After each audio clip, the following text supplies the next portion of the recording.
Bonjour à tous, mon nom est François Letarté, bienvenue sur ma chaîne JDR D30, une chaîne consacrée aux jeux de rôle sur table, avec une vie de rôliste et ça va être un bilan jeu de rôle jeunesse. Encore une fois, j'ai joué à du Sodalitas avec un groupe de camp de jour et c'était très agréable. Donc, ouais, un camp de jour qui est quand même des habitués, encore là, c'est des faces que je ne reconnaissais pas tant que ça, mais en même temps, j'avais une demande en fait de ce camp de jour-là pour en quelque sorte avoir un nouveau scénario. Je pense que les animatrices ou animateurs, du moins les coordonnateurs, ils se rappelaient d'avoir fait ça, fait qu'ils voulaient être sûrs que c'était une autre aventure. Je pense que je l'ai nommé dans le dernier bilan de Sodalitas. Je pense que c'est l'avant-dernier, en fait, que je disais qu'il faudrait que je me mette un système de suivi. Là. Soudainement, je pense qu'il y a un besoin pour ça, pour savoir quel scénario qui a été fait. Sodalitas, il n'y a qu'une douzaine de scénarios. Il y en a peut-être à peu près la moitié que je trouve vraiment intéressant, mais tu sais, étant donné que je n'utilise pas Sodalitas, c'est une brasse très régulière. Ben, je pense que si, mettons, c'est un groupe que je joue une fois par année, puis potentiellement, ils peuvent revenir l'année d'après, tu sais, ben, à un moment donné, le cycle... à un moment donné, le cycle, il va être suffisant là, parce que j'ai peut-être besoin pour une batch de jeunes données, peut-être de 4 scénarios, là, des gros tops, puis après ça, ceux qui arrivent dans cette batch d'âge-là, ils profitent des premiers scénarios. Je reviens au premier scénario, puis ils ont jamais fait. Fait que, je pense qu'il y a moyen de faire un cycle. Puis, je suis très à l'aise à juste reprendre les scénarios parce que, dans Sodalitas, ben, ce que je recherche, que je regarde dans Sodalitas, c'est la map, est-tu le fun? Puis, ce qu'il y a à faire, est-ce que c'est clair? Et, il y a des scénarios de Sodalitas que ça implique de l'enquête et du roleplay. Et ça, j'essaye de les éviter. J'essaie de trouver que... Parce que, en fait, faire des enquêtes, c'est un peu de labourer des zones grises, de dire, dis-tu un correct, c'est un pas correct, dis-tu la vérité, dis-tu pas la vérité. Puis, étant donné que je fais des très grands groupes, je fais des groupes des fois qui sont 20, puis qu'ils sont plusieurs sur un personnage, on tomberait dans la schizophrénie. Donc, des joueurs qui sont sur un même personnage, mais ils sont pas d'accord sur ce qu'il y a à faire, ou les joueurs qui vont pogner ça, puis qui vont parler, mais qui vont faire en sorte que je vais perdre un peu de vue les autres qui ça les intéresse moins, qui ont envie d'être plus concrets dans leur action, t'sais. Fait que là, je vais regarder des maps où c'est clair, il peut y avoir un peu de roleplay, là, c'est ça. Mais où est-ce que c'est clair, ou que les objectifs le sont, que les conséquences, c'est pas vague, c'est ça. Parce que oui, il y a certains scénarios, c'est plus vague. Je pense que sur une base régulière, ça peut être intéressant ces scénarios-là, mais étant donné que je dis, OK, c'est comme c'est des one-shot deals bien souvent, c'est comme des séances uniques, puis il y a souvent pas de lendemain. Je choisis mes scénarios. C'est pour ça que j'aime bien Panade sur les ruines, j'aime bien la traque, ça c'est mes deux comme que je roule les plus souvent. Et là, avec eux, j'ai décidé de prendre le nid. C'est la deuxième fois que je le faisais. C'est un scénario dans lequel, sous un temple elfique, une colonie de fourmis géantes a décidé de s'installer, puis ils font comme des œufs magiques avec des champignons magiques. Et il y a une reine qui se trouve être une extraterrestre qui veut retourner chez eux. C'est un peu ça l'affaire. Et pourquoi ils vont là? C'est parce qu'il y a 3 collègues aventuriers qui s'y sont perdus. Il faut qu'ils les retrouvent. Donc, encore, on est encore avec trouver quelqu'un, on est un peu dans ce mood-là. Alors, fait que là, dans le fond, je les ai lancés là-dedans, je les ai introduits tout ça. Comme probablement j'ai dit la dernière fois, des réflexions que j'ai eues, c'est le fait que dans une situation Sodalitas, souvent quand je fais des groupes scolaires, des groupes de camp de jour, la situation est souvent la suivante. Les jeunes qui sont là n'ont pas demandé à être là. C'est ça. C'est des coordonnateurs qui ont dit « Ah tiens, cette activité-là a l'air intéressante, on va faire ça avec les jeunes. » Mais je dirais que c'est là qu'on voit qu'à quel point le jeu de rôle, c'est pas nécessairement universel, parce qu'il y en a qu'ils n'ont vraiment pas le goût de faire ça, puis eux autres, c'est plus difficile de les faire embarquer.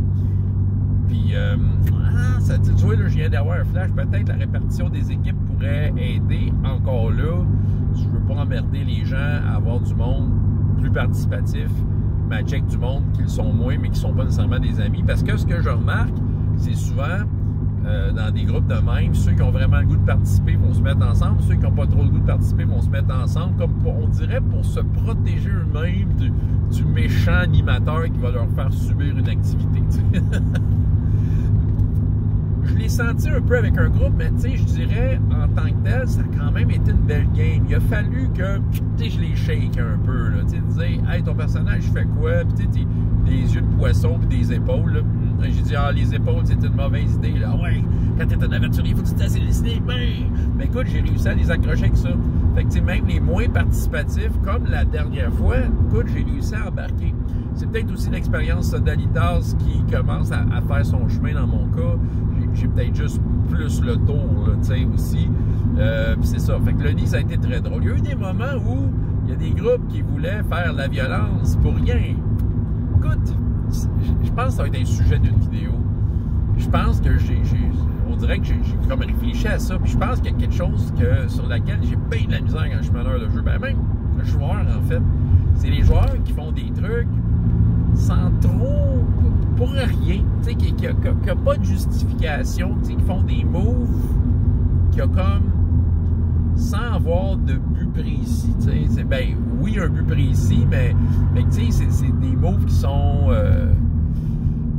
pas réfléchis, puis que, tu sais,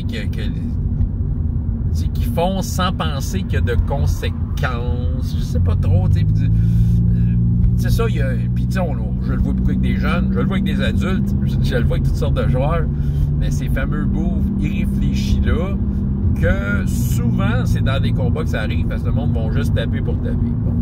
Mais là, je ne veux pas embarquer dans le sujet-là, je vais peut-être avoir un flash, puis y repenser, puis faire une vidéo là-dessus, qui sait, peut-être.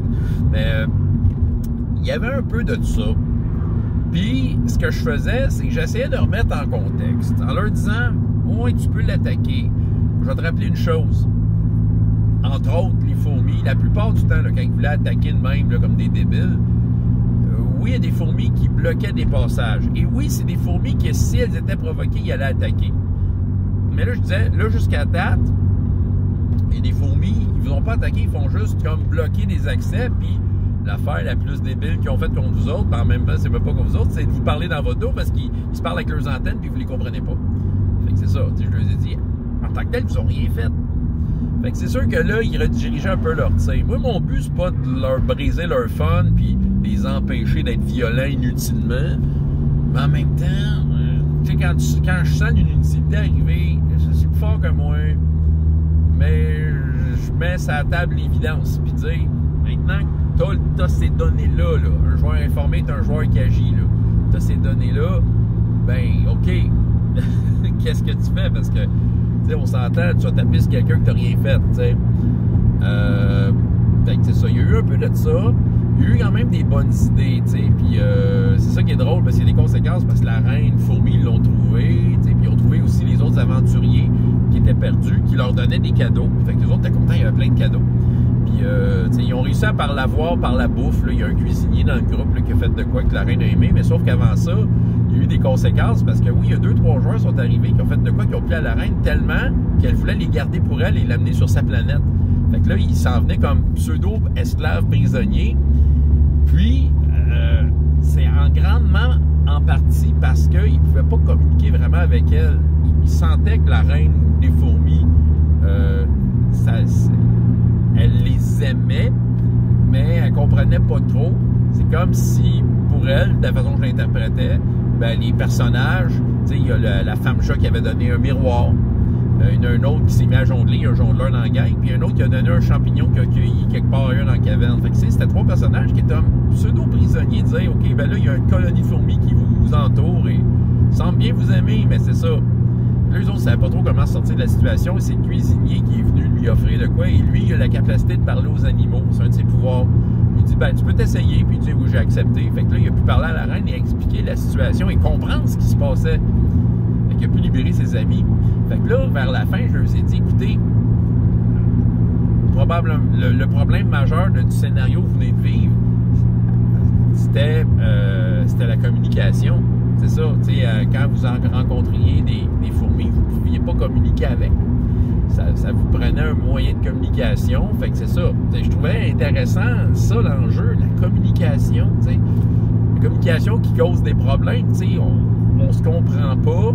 Fait que, tu sais, de quelle façon on partage une idée et une opinion. En tout cas, moi, j'ai eu bien du fun. J'étais bien content de faire ce Sodalitas-là.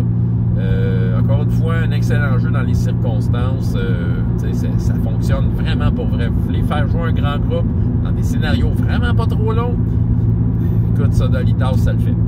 Je vous le conseille. François Letard, JDR D30, et jusqu'à la prochaine fois, il y a autant de plaisir dans la vie, dans les jeux. Au revoir.